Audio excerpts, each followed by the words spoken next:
ஆட்சி காலம்தான் தொடர்ந்து 2000 ஆண்டுகள் தமிழ் வரலாற்றில் அதிகாரம் பெற்ற மன்னனாக பாண்டிய மன்னன் இருந்திருக்கிறாங்க. அப்படிப்பட்ட ஒரு பாண்டிய மக்களுடைய கூட்டம் இன்னைக்கு எங்க இருக்கு, அவருடைய நேரடி வாரிசுகள் எங்க இருக்கிறாங்க அப்படின்னு சொல்லப்படாத மறைக்கப்பட்ட வரலாறுகளுக்கு நடுவில் மரியாதைக்குரிய அண்ணன் வினோ அவர்கள் இரட்டை கயலை மீனை வைத்து அதற்கிடையில் தன் மகளை அமர்த்தி இருக்கிறாள். இதோ இருக்கிறாள் பாண்டியர்களின் வாரிசு. இதை நாம் பறைசாற்றுவதற்காக பாண்டியர்களும் சரி, சோழர்களும் சரி, சேரர்களும் சரி, தான் எந்த இடத்தில் எந்த வேலை திட்டத்தை செய்தாலும், கட்டுமானங்கள் செய்தாலும், கோயில் கட்டினாலும் அல்லது அன்னதான கூடங்கள் வைத்தாலும் அவர்களுடைய சின்னங்களை பொறித்து வைப்பதற்கான காரணம் யாரு செஞ்சாங்கன்னு கண்டுபிடிப்பதற்கல்ல, உன் இனத்தின் வரலாறு அடுத்த தலைமுறைக்கு கடத்தப்பட வேண்டும் என்பதற்காகவே. அப்படி ஒரு திறனாய்ந்து வாழ்ந்த கூட்டத்தின் பிள்ளைகள் தான் இன்னைக்கு அரசியல் அதிகாரப்பற்று, அதிகார பங்கேற்பற்று, நமக்கான பிரச்சனையை யார் நமக்காக பேசுவார்கள் என்ற கேள்வியோடு நின்று கொண்டிருக்கிறோம்.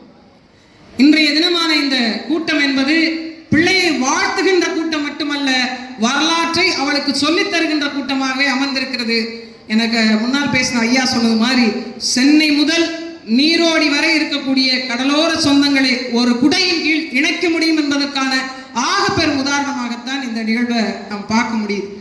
முதல்ல நான் கூட சில சூழல்களில் வர முடியுமா வர முடியாதா அப்படிங்கிற ஒரு நெருக்கடியில் இருந்தேன்.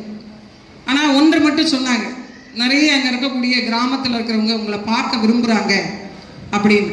வேண்டுகோள் எல்லாருக்கும், இனிமேல் யாருக்காவது மரியாதை செய்யணும் அப்படின்னா ஒரு புத்தகம் வாங்கி கொடுங்க, பயனுள்ளதாக இருக்கும். இந்த பத்திரிக்கை இருக்க இந்த பத்திரிக்கை ரொம்ப முக்கியம். இந்த பத்திரிக்கை ரொம்ப பெரட்டி போட்டுருச்சுன்னு சொல்லணும். உண்மையாக யாரை புரட்டுச்சோ இல்லையா, என்னைய நல்லா புரட்டுச்சு.